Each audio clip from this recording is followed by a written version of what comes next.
خدا نے کہا اگلا امتحان دے. خدا کے فرشتے سے اللہ کے نام کی تسبیح سننے کے لیے پورا کا پورا ریوڑ دے دیا.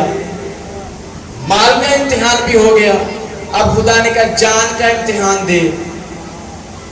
جان کے امتحان کے لیے ابراہیم اسماعیل کو لائے. اسماعیل کی آنکھوں پہ بھی پٹی, اسماعیل کے ہاتھوں میں رسی, قدموں میں بھی رسی باندھی اور لٹایا. جو ابراہیم نے خدا کو راضی کرنے کے لیے چھری چلا دی, جیسے ہی گرم ابلتا ہوا لہو ابراہیم کے قدم پہ پڑا, ابراہیم کے بازو پہ پڑا, ابراہیم نے یوں رسی کھول کے کہا, سامنے دیکھا تو اسماعیل سامنے دیکھے مسکرا رہا تھا, مینڈا ذبح ہو چکا تھا. خدا کی طرف دیکھے گا, کیا میرا مال اولاد اور کیا میرا اولاد والا امتحان بھی پاس ہو گیا ہے؟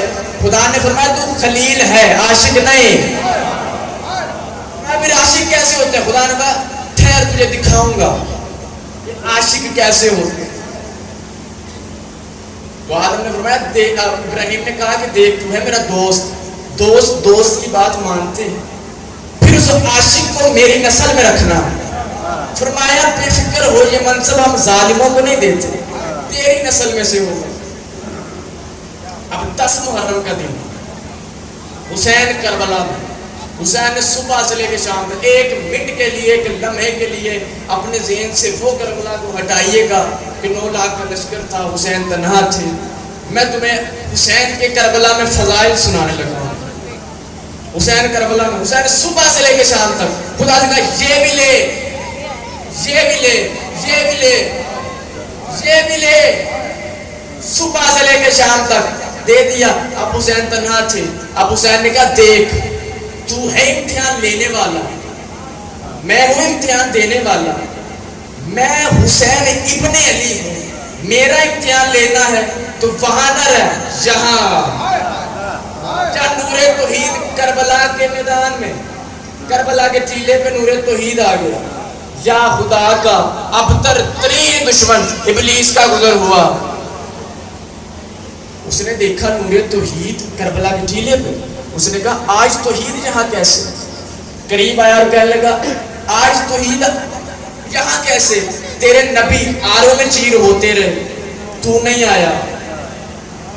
تیرے نبی جنگلوں میں مارے جاتے رہے, تو نہیں آیا. آج یہاں کیسے؟ تو نور توحید سے آواز آتی ہے, بہت ہی خوبصورت جملہ ہے جو آپ کے حوالے کرنے لگا ہوں. نور توحید سے آواز آتی ہے, دیکھ جب تجھے میں نے کہا تھا آدم کو سجدہ کر, تو نے غرور تکبر کیا, میں نے بارگاہ سے باہر نکالا. تجھے یاد ہے تو نے کہا تھا کیا کہ بھی میں تیری قوم کو, تیرے بندوں کو بھٹکاؤں گا. فرمایا وہ کیا ابلیس کہنے لگا ہاں یاد ہے, اسی طرح کہا تھا. نور توحید کی آواز آئی اور میں نے تجھے کہا تھا تو میرا کچھ نہیں بگاڑ سکتا. کہاں کہا تھا؟ کہا اس کے بھروسے پہ کہا تھا. شاباش. اب جملہ آپ کے حوالے کرنے لگا ہوں, بندوں کے اعتماد کو خدا کہتے ہیں, خدا کے یقین کو حسین, خدا کے یقین کو حسین کہتے ہیں. اس نے کہا کیا لگا کرے گا کیا یہ حسین, کیا کرے گا؟ 9 لاکھ کا ہجوم ہے, تنہا حسین ہے, کیا کرے گا؟ نور توحید سے آواز آئی, وہی جس کی وجہ سے میں نے تجھ پہ قیامت تک لعنت برسنے کا حکم دیا ہے. پوچھنے لگا کیا؟ فرمایا سجدہ کرے گا. کہنے لگا اچھا سجدہ کرے گا, کیا اسے سجدہ کرے گا؟ میں بھی دیکھوں کہ اتنی دھوپ میں کیسے سجدہ کرے گا. وہ کہنے لگا کہ پھر ایسے سجدہ نہیں, سورج کو حکم دے اپنی تمام ملکوں سے شعاعوں کو کھینچے, یوں حسین کے بدن پہ ڈالے, پھر میں دیکھتا ہوں حسین کیسے سجدہ کرے گا. سورج 1.25 نیزے پہ آیا, حسین کھڑے تھے. 1.25 لاکھ انبیاء بھی کربلا کے ٹیلے پہ. 1.25 لاکھ انبیاء نے کہنا شروع کیا حسین سجدہ مکمل کر, حسین توحید بچا, حسین سجدہ مکمل کر, حسین نبوتیں بچا. یا آدم نے کہا حسین سجدہ مکمل کر۔ ابراہیم نے کہا حسین سجدہ مکمل کر۔ موسیٰ نے کہا حسین سجدہ مکمل کر۔ یعقوب نے کہا حسین سجدہ مکمل کر۔ عیسیٰ نے کہا حسین سجدہ مکمل کر۔ یا حسین نے اللہ اکبر کہہ کے کربلا کی ریت پہ نماز توحید کو نیت کیا، یا کربلا کے ریت پہ حسین کے گھٹنے آئے، حسین کی پیشانی کربلا کی ریت سے لگی، حسین نے کہا سبحان ربی الاعلی، سبحان ربی الاعلی، سبحان ربی الاعلی۔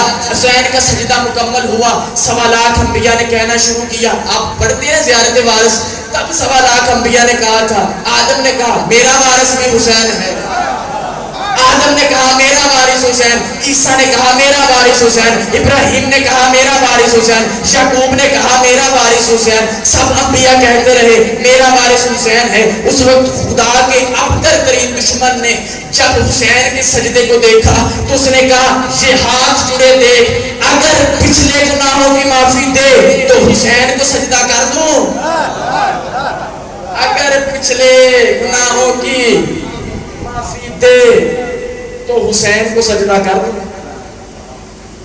کل مصائب نہیں پڑھا، قبلہ میں تشریف فرما، سلوات پڑھیں۔